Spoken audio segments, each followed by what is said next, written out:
Hello everyone, this side Bhavna Madhok, Assistant Professor, SD College, Ambala, Kent.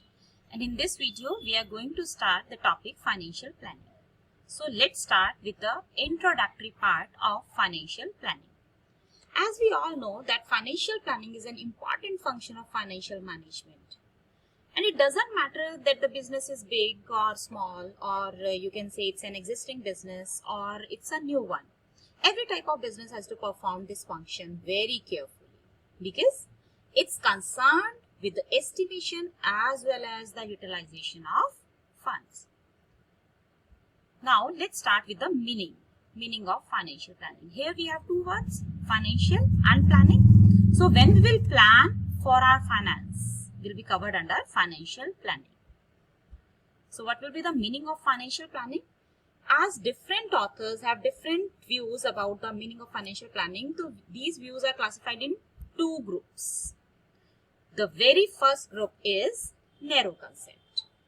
According to narrow concept, financial planning means estimating or forecasting the financial requirements of the business. And we also include the concept of capital structure here. Means financial planning means also the determining the capital structure of the business. Capital structure means what? It's the particular combination of debt and equity used by a company to finance its overall operations. We know it very well that debt comes in the form of bonds issues or loans, while equity may come in the form of common stock, preferred stock, or you can say in the form of retained earning also. Now the second one group is broader concept. According to broader concept, financial planning means estimation of the financial requirements and the determination of the financial structure, and also it will include the utilization of funds.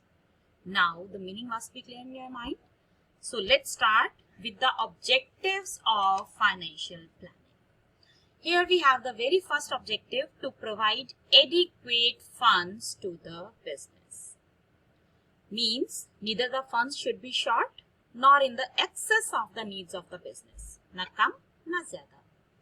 The next one is to raise the funds in a manner that the cost of capital is minimum. As we all know that we can raise the funds from different sources. We can raise the funds from equity capital, from preferential capital, or from debentures, or in the form of retained earning also. So the cost of capital should be minimum. The next one is to ensure flexibility in the capital structure, so that the changes in the sources of funds may be made according to the changing conditions. The next one is to ensure simplicity in the capital structure. Means the ratio of debt and equity must be appropriate. That must be in the simple form. Next one, to ensure sufficient liquidity of the funds. As we discussed earlier, that liquidity must be there. Now, the next one is about the types of financial planning. Here we have the very first type, that is short-term financial planning. Financial plans which are normally prepared for a period of 1 year are known as the short-term financial plans. You can also call them budgeting or profit planning. Actually, these are the part of medium-term or long-term financial plans also. Short-term plans related to working capital planning actually. It includes the estimation of working capital requirements and determination of the sources from which it is to be arranged. The next one is medium-term financial planning. Now, the financial plans which are prepared for more than 1 year but less than 5 or 7 years are known as the medium-term financial plans. These are related to the providing of medium-term funds for the business. Here, and medium-term funds are required for maintenance of assets or acquiring of additional tools, or you can say running of research and development activities, or providing for additional working capital. Now the next one is long-term financial planning.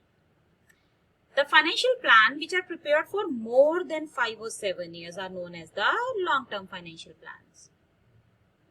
These includes programs and policies related to capitalization, long-term, right?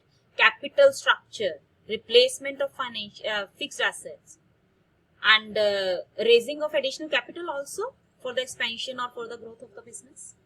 It was all about your types. Now next one is procedure of financial planning, or you can say steps in financial planning.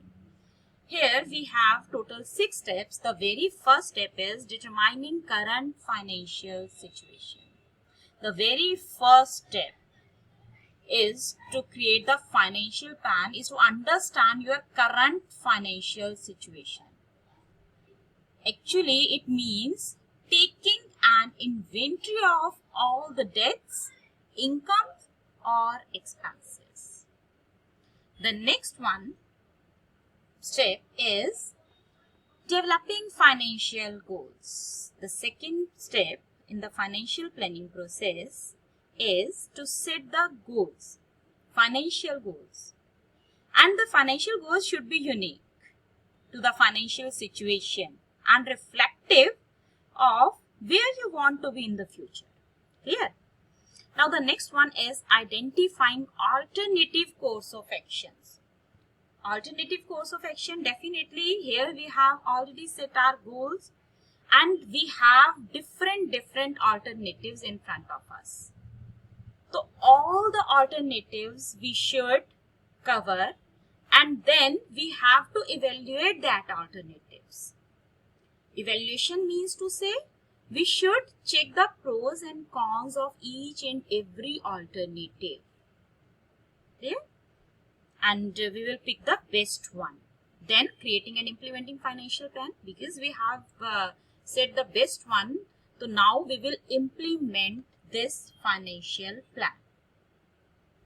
Now next one, re-evaluating and revising the plan. On a regular basis, we will review the performance of the plan. Clear? It was all about the process. Next one, we are going to cover the concept of the next one topic, that is principles or characteristics of a sound plan. What are the principles or characteristics? Different principles or characteristics we have for a sound plan. Clear? The very first we have simplicity. A financial plan should be so simple that it may be easily understood even by a layman. A complicated financial structure creates complications and also confusions. The next one is flexibility. Flexibility. A financial plan should be flexible. It should be possible for a company to change its financial plan with minimum to minimum cost. A rigid financial plan can easily become a burden rather than a technique of financial management. Clear? The next one is solvency. Now, solvency, financial planning should ensure solvency. Actually, it requires the short-term and long-term payments. Clear? It requires the short-term and long-term payments, and it should be made on dates when these are due. This will ensure credit worthiness and goodwill to the concern. Next one is liquidity. Financial planning should also ensure the liquidity, as it's very clear that solvency will be possible when liquidity of asset is maintained. There should be sufficient funds whenever payments are to be made. Proper forecasting of future payment will be helpful in planning liquidity. The next one is based on clear-cut objectives. Now it should be based on the clear-cut objectives, as we know it very well that we have set the objectives for financial planning. So it should be done by keeping in view the overall objectives of the company. It should aim to procure funds at the lowest cost so that profitability of the business is improved. Clear? The next one is economical. The cost of raising capital is an important consideration in selecting a financial plan. The selection of various sources should be such that the cost burden should be minimum. The next one is optimum use of funds. An ideal financial plan should always aim at the best possible and intensive use of all available resources of finance. A proper balance should also be kept between short-term and long-term funds of the business. The next one is profitability. A financial plan should adjust various securities in such a way that profitability of the enterprise is not adversely affected. The interest-bearing securities and other liabilities should be so adjusted that business is able to improve its profitability. And the last one is contingencies. A financial plan should keep in view the requirement of the funds for contingencies also. We know it very well that contingencies means the requirement of the funds for unseen events. So it was all about the principles or characteristics of a sound plan. It was all about this topic till now. In our next video, we will continue with the same topic. Till then, thank you so much. Stay home, stay safe.